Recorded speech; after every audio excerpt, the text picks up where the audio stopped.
In the world's most contested waters, a single US warship just sent a powerful message to China. No missiles, no gunfire, just presence. And sometimes, presence is the most dangerous thing of all. What does it mean when one Navy ship quietly sails through a disputed zone, and two superpowers hold their breath? The USS Russell, a US Navy destroyer, sailed directly into waters that China claims almost entirely as its own.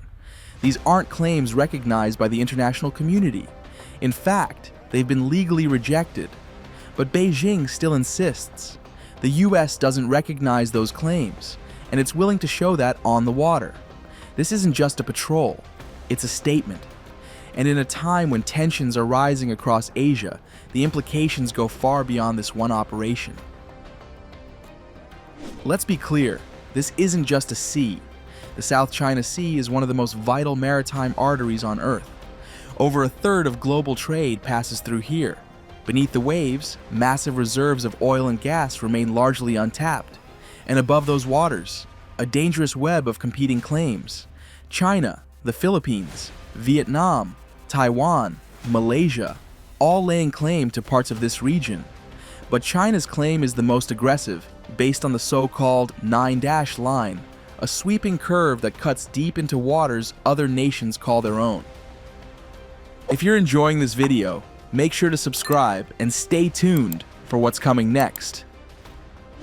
International courts have already ruled that this line has no legal basis, but Beijing has ignored those rulings. Instead, it's fortified the area, building military bases on tiny reefs, installing missile systems, radar stations, airstrips.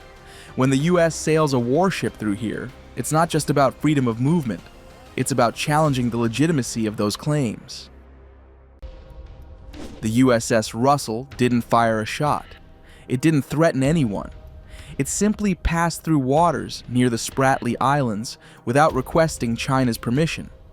This is called a Freedom of Navigation operation, a FONOP. The goal is simple: challenge what the US sees as unlawful maritime claims, because if no one challenges them, they slowly become the new normal. It's like letting someone block a public road. If you don't walk through it, they'll assume it's theirs. So, the US Navy walks through, over and over again. And the USS Russell isn't alone out there. The United States maintains a strong naval presence throughout the Indo-Pacific. Carrier strike groups, including ships like the USS Ronald Reagan and USS Theodore Roosevelt, regularly operate in nearby waters.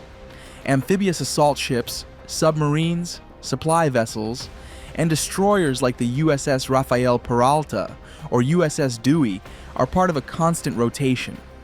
These aren't just patrols, they're part of a broader posture. From Japan to Guam, from the Philippines to Diego Garcia, the US Navy is positioned to respond quickly if tensions boil over. It's a floating chessboard, and every piece is strategically placed. This persistent presence isn't about dominance. It's about readiness, deterrence, and signaling to every regional actor: the United States is watching, and it's prepared. From high altitude, the P-8 Poseidon doesn't just observe, it collects. Its sensors cut through cloud and distance, capturing high-resolution imagery of contested outposts below.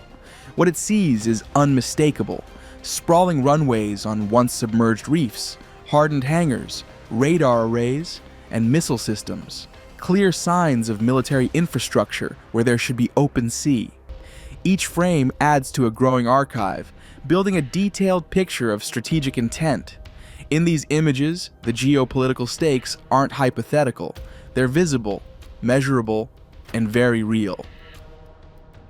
Most P-8 Poseidon operations in the region are launched from Kadena Air Base in Okinawa, Japan, or Clark Air Base in the Philippines, both critical hubs in the US Indo-Pacific network. With a range of over 1,000 nautical miles and the ability to refuel mid-air, the P-8 can loiter over contested zones for hours, scanning vast stretches of sea with unmatched endurance. Based on the airframe of a Boeing 737, it's anything but commercial on the inside. Equipped with advanced synthetic aperture radar, acoustic sensors for submarine detection, and a full command and control suite that links it in real time to U.S. Navy surface vessels, submarines, and command centers. It can even deploy sonobuoys and anti-submarine torpedoes if needed, but most of the time, its power lies in its eyes, not its weapons. It's a flying intelligence hub, watching every move in a region where miscalculation has real consequences. China's response was sharp, but restrained. State media called the move a provocation. The Chinese military issued a protest, but they didn't intercept the ship. No confrontation, no aggressive maneuvering. Why? Because this is a delicate game of chess. Every move is calculated. Every silence is strategic. China wants to appear strong without triggering a conflict it's not ready for. And the US wants to demonstrate resolve without sparking an open fight. It's a silent standoff. And in that silence, there's tension. Now step back. This operation isn't just about one sea lane. It's part of a bigger puzzle. Think Taiwan, think Japan, think the entire Indo-Pacific alliance system. Each time the US Navy sails into these contested waters, it sends signals not just to China, but to allies watching closely. We're still here, and we're not backing down.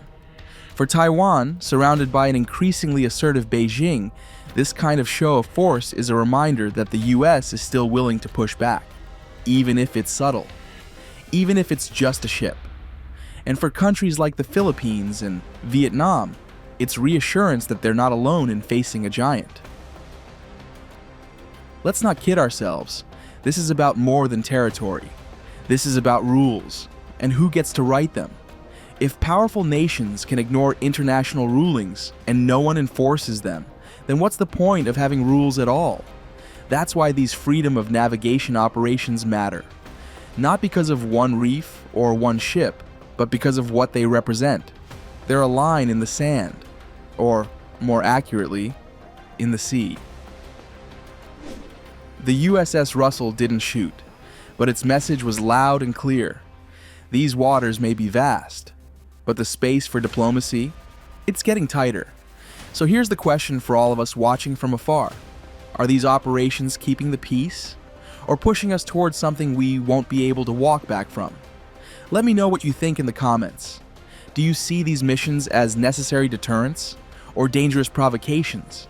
If you're interested in understanding the power moves shaping our world from the sea to the strategy room, subscribe for more, because the next headline might be the next turning point.